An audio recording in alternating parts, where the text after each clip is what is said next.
Hello guys, আমি অর্পিতা। আমার YouTube channel Arpita's Glamour world, তোমাদের সবাইকে অর্পিতাস গ্ল্যামার ওয়ার্ল্ডে ওয়েলকাম জানাই। তোমরা সবাই নিশ্চয়ই ভালো আছো। নিশ্চয়ই আমার শ্রীলঙ্কার আগের ব্লগগুলো দেখে ফেলেছো।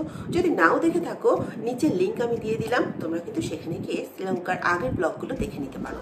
আজকে আমি তোমাদের সাথে শেয়ার করব আমরা কোন কোন হোটেলে ছিলাম, কোন কোন জায়গায় ভিজিট করেছি, অ্যান্ড সেই জায়গাগুলো ভিজিট করার জন্য প্রতিটা জায়গায় আমাদের কি কি টিকিটস লেগেছে, সেই সমস্ত বিষয় থাকবে আমার আজকের ভিডিওতে। শ্রীলঙ্কা দেশটা দেখতে ছোট হলে পরেও 9 দিনের মধ্যে পুরো দেশটা ঘুরে ফেলা, পুরো দেশটা এক্সপ্লোর করা ছিল ইম্পসিবল ব্যাপার। তো মেইনলি সবাই যেসব জায়গাগুলোতে যায়, ভিজিট করে, আমরাও সেইভাবেই প্ল্যানটা তৈরি করেছিলাম। আমরা ফার্স্ট নামি হচ্ছে কোলম্বোতে, যেখানে এয়ারপোর্ট থেকে আমার ট্রাভেলার আমাদের যে গাইড ছিলেন উনি আমাদের এখান থেকে পিক আপ করেন, এবং কোলম্বো সিটি না ঘুরেই আমরা ডিরেক্ট কিন্তু চলে যাই সিগিরিয়াতে 1 নাইট স্টের পরে চলে আসি ক্যান্ডি 1 নাইট স্টে করে চলে যাই আমরা নওরালিয়া টু এলা ছিল আমাদের ট্রেন জার্নি, যেই ট্রেন জার্নিটা তোমাদের সঙ্গে আমি কিন্তু আগেই শেয়ার করে দিয়েছি। এলার থেকে ডিরেক্ট চলে আসি আমরা ইয়ালা টু মিরিসাতে এসে আমাদের 2 রাত স্টে ছিল। আর এতক্ষণ যেই জায়গাগুলো বললাম সব জায়গায় 1 নাইট করে স্টে ছিল। মিরিসাতে 2 রাত স্টে করার পর আমরা গেল বেন্টোটা দেখে ডিরেক্ট চলে আসি কোলম্বো সিটিতে আমরা কিছুটা কোলম্বো সিটি ঘুরে নিয়ে আমরা চলে যাই নিগম্বোতে, কারণ নিগম্বোতে ছিল আমাদের হোটেল, এবং সেখান থেকেই আমাদের আবার আগেইন এয়ারপোর্ট নিয়ে আসা হয় এবং সেখান থেকে ডিরেক্ট কলকাতা। তবে শুরুতেই তোমাদের একটা কথা আমি বলে রাখি, তোমরা যেহেতু কোলম্বোতেই এয়ারপোর্টে তোমরা নামবে, কোলম্বো এয়ারপোর্টে তোমরা যখন নামবে তখন কোলম্বোতে তোমরা ফার্স্ট হোটেলটা বুকিং করে নিয়ে 1 রাত ওখানে থাকো এবং ওই কোলম্বো সিটিটাকে ভালো করে এক্সপ্লোর করে নাও। কোলম্বোতে তোমরা এনজয় করার মতো অনেক জায়গা পাবে, সুন্দর সুন্দর মন্দির আছে, টেম্পলস আছে, অনেক ভালো মানে ভালো লেগেছিল শহরটাকে, ভীষণ দেখার ইচ্ছা আর একটু এক্সপ্লোর করার ইচ্ছা ছিল, কিন্তু আমাদের হয়ে ওঠেনি কারণ আমাদের কাছে টাইম ছিল না। তাই আমি বলবো ফার্স্ট ডে তোমরা যখন কোলম্বোতে নামছো, কোলম্বোটা আগে তোমরা ভালো করে ঘুরে নাও, আর ফ্লাইট টিকিটটা এমনভাবে করবে যেন সেটা একদম তোমাদের ভোর রাতে কোলম্বোতে নামিয়ে দেয়। তো তোমরা ভোর রাতে যদি নেমে যাও, হোটেলে গিয়ে আরাম করে রেস্ট করে নিয়ে তোমরা একদম ফ্রি মাইন্ডে ঘুরতে বেরোতে পারবে। সো কোলম্বো ঘুরে নেওয়ার পর নেক্সট ডে তোমরা চলে যাও সিগিরিয়া। এবার তোমাদের আমি বলি যে কোথায় আমরা কোন হোটেলে ছিলাম এবং সেই হোটেলের মোটামুটি কস্টিং কত। কস্টিংটা যদিও আমার টোটালটাই booking.com থেকে দেখা, কারণ কস্টিংটা আমার জানা নেই এই জন্যই কারণ আমরা গেছিলাম ট্রাভেল এজেন্সির থ্রুতে, আর সেখানে আমরা 1 লাখ টাকা দিয়ে দিয়েছি। ট্রাভেল এজেন্টই সমস্ত কিছু বুক করেছে, গাড়ি দিয়েছে, সমস্ত কিছু তার হাতেই ছিল। তো যেটা আমি booking.com-এ দেখলাম সেখান থেকে দেখে আমি তোমাদের বলছি যে এই পরপর হোটেলগুলোতে আমরা ছিলাম, এখন কারেন্ট রেট এটা রয়েছে। তো তোমরা booking.com থেকে বুক করে চলে যেতে পারো। আর তোমাদের সাথে আমি শেয়ার করছি আরও কিছু হোমস্টে অ্যান্ড হোটেল। এই হোটেল অ্যান্ড হোমস্টেগুলো তোমরা দেখতে পারো, যেখানে কিন্তু অনেক কম খরচে তোমরা থাকতে পারবে, তোমাদের ব্রেকফাস্ট ইনক্লুড থাকবে, সো লাঞ্চ আর ডিনারটা বাইরে থেকে করে নিতে পারবে। আমাদের বাজেট প্ল্যানটা তোমাদের সাথে শেয়ার করলাম যাতে পার হেড কত খরচা হয়েছে সেটা তোমরা বুঝতে পারো। এবার বলি লাঞ্চ আর ডিনারে তোমাদের কিরকম কি খরচ করতে পারে। খানা পিনা আপনি হাত, তো খানা পিনা তোমরা কে কী করবে সেটা তোমাদের উপর ডিপেন্ড করছে। তো এবার হচ্ছে ব্যাপারটা, মোটামুটি একটা রাইস, একটা কারি অ্যান্ড ডাল, এই রকম একটা আইটেম নিতে পারে কীরকম বিল হতে পারে, তো সেই বিলটা আমি তোমাদের সাথে এখানে শেয়ার করছি। তো দেখো, এই যে বিলটা তোমরা দেখতে পাচ্ছ, তো এইটার মধ্যে তোমরা দেখতেই পাচ্ছ কত আমাদের বিল হয়েছে। ইন্ডিয়ান কারেন্সিতে এটা হচ্ছে 3280। তো মোটামুটি আমরা খেয়েছিলাম হচ্ছে 8 জন না, সরি, মিভান তো ধরা ছোঁয়ার বাইরে, আয়ুষকে অবশ্যই ধরবো। তো 7 পার্সনের আমাদের এখানে বিলটা হয়েছিল টোটাল। তো আমি হিসাব করে দেখলাম মোটামুটি 400 সামথিং, ওই 500ই ধরে চলো রাউন্ড ফিগারে। তো মোটামুটি এইরকম খাওয়া দাওয়া করলে তোমার 500 একবেলা খাওয়া কিন্তু এখানে হয়ে যাবে, মানে তোমার লাঞ্চ অ্যান্ড ডিনার নিয়ে 1000-এ হয়ে যাবে, খুব জোর ধরো তুমি তার সাথে চিকেন অর্ডার করলে বা কিছু এক্সট্রা নিলে, তো সেই ক্ষেত্রে হয়তো সেটা 1000-এর জায়গায় 1500 হবে। তো পার ডে তুমি ধরে রাখতে পারো তোমার খাওয়া দাওয়ার পিছনে 1500 খরচা হচ্ছে। এই শ্রীলঙ্কা ঘুরতে এসে একটা জিনিস আমার ভীষণ ভালো লেগেছে, ভীষণ আমি ওই জিনিসটা এনজয় করেছি যে শ্রীলঙ্কায় আমরা ছিলাম ফরেনার। তো সবাই আমাদের যখন যেখানে টিকিট করতে হচ্ছিল, তো ফরেনারদের যা টিকিট হচ্ছিল সেটাই আমাদের টিকিট হচ্ছিল। তবে শ্রীলঙ্কায় কিন্তু দেখলাম ইন্ডিয়ানদের ভীষণ রেসপেক্ট করে, এই জিনিসটাও আমার ভীষণ ভালো লেগেছে। বিকজ খালি ইন্ডিয়ানদের রেসপেক্ট করে সেটা না, তাদের জন্য প্রতিটা জায়গায় যে টিকিটের কস্টিং আছে, যদি অন্য ফরেনার যারা আছে তাদের জন্য যদি সেটা $30 হয়, ইন্ডিয়ানদের জন্য ওটা $15। তো এটা একটা বেনিফিট আছে ইন্ডিয়ানদের ওখানে ঘুরতে যাওয়ার। ঠিক টাইমে যদি তোমরা বেরিয়ে পড়ো তাহলে কিন্তু সবগুলো জায়গা এক্সপ্লোর করতে পারবে, সবগুলো জায়গা ভালো মতো ঘুরে আসতে পারবে। বিকজ যদি বেরোনোটাই দেরি হয় তাহলে প্রতিটা জায়গায় তোমার ভিজিট করতে করতে দেরি হয়ে যাচ্ছে। শেষে কি হবে কি, লাস্টে যে জায়গাটায় তুমি যাবে সেটা হয় টাইম শেষ হয়ে গেছে সেটা ভিজিট করার, সেখানে বা অন্ধকার হয়ে গেছে জন্য তুমি সেখানে যেতে পারবে না, তো সেই জায়গাটা কিন্তু আর দেখা হবে না। আর একটা জায়গায় একবার গেলে দ্বিতীয়বার আর সেখানে যাওয়া হয় না।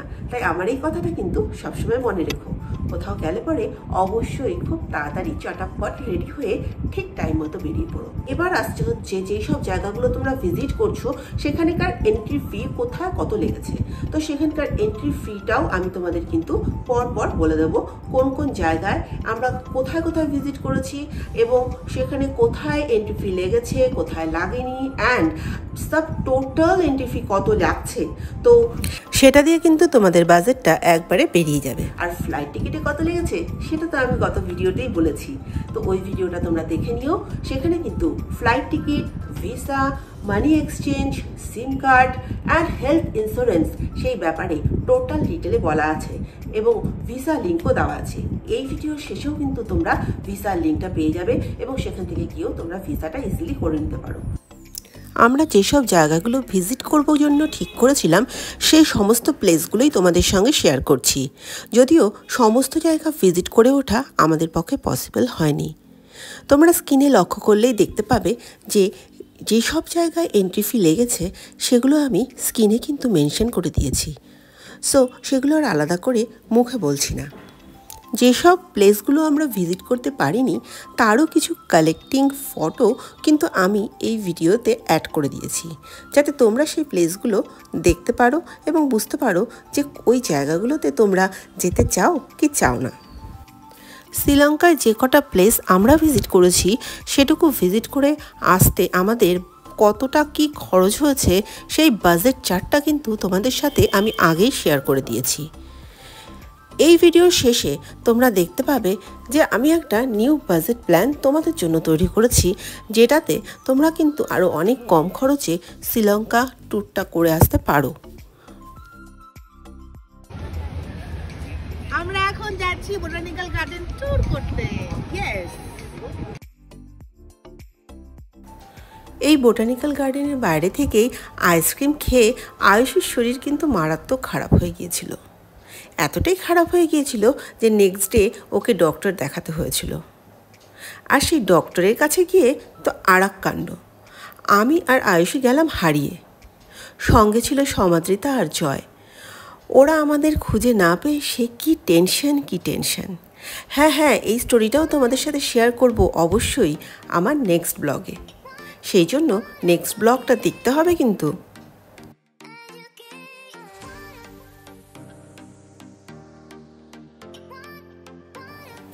ফোর্থ ডে আমাদের যাওয়ার কথা ছিল গ্রেগরি লেক, কিন্তু গ্রেগরি লেকে যাওয়াটা আমার পসিবল হয়নি বিকজ আয়ুষীর শরীরটা ভীষণ খারাপ ছিল। বাট গ্রেগরি লেকটা কিন্তু ভীষণই সুন্দর একটা জায়গা। তোমরা শ্রীলঙ্কায় গেলে এটা কিন্তু অবশ্যই ভিজিট করো, কোনো মতেই এটা মিস করো না। এই ট্রেনটা চলাকালীন গেট থেকে ঝুলে বিভিন্ন রকম ফটোশ্যুট তোমরা দেখে থাকবে, বাট তার জন্য কিন্তু গভর্নমেন্ট পারমিশন আগের থেকে নিতে হয়। ফিফথ ডেতে 9 আর্চ ব্রিজ, অ্যাডামস পিক দুটোই আমরা খুব এনজয় করেছি। ভীষণ ভালো লেগেছে জায়গা দুটো।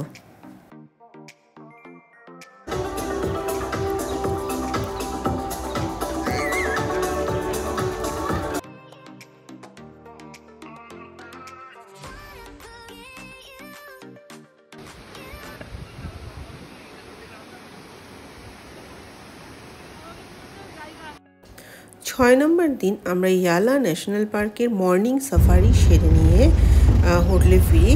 আফটার দ্যাট ব্রেকফাস্ট করে আমরা আবার বেরিয়ে পড়ি, আমরা ব্লো হোল দেখতে যাই এবং তারপর ছিল আমাদের এই টাওয়ারটায় যাওয়ার কথা, বাট সেটা আমরা স্কিপ করে দিয়েছিলাম। ওয়েল অ্যান্ড ডলফিন ওয়াচিংয়ে আমরা কিন্তু যাইনি, গেছিলাম স্কুবা ডাইভিং করতে এবং ভীষণ ভীষণ এনজয় করেছি।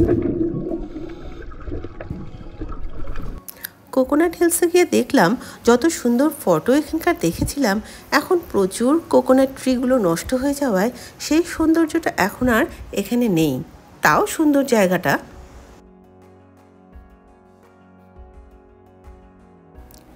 গেল ডাচ ফোর্টটা যতটা সুন্দর তার চেয়েও বেশি সুন্দর এর আশেপাশের বাড়িগুলো। এত সুন্দর সেই পর্তুগিজ আমলের মতো সুন্দর আর্কিটেক্টে বানানো বাড়িগুলো, ভীষণ ভালো লাগছিল দেখতে।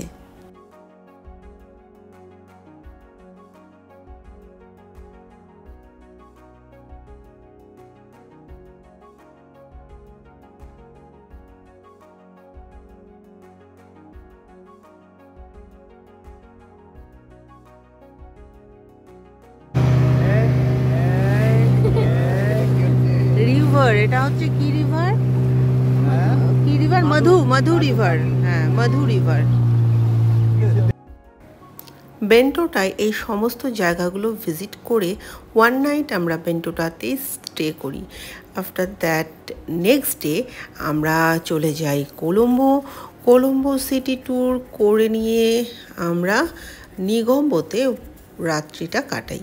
নিগম্বোতেই আমাদের হোটেল ছিল, সেখানে রাতটা কাটিয়ে আমরা কিন্তু ভোর 3:30 সাড়ে 3টা নাগাদ পৌঁছে যাই এয়ারপোর্টে।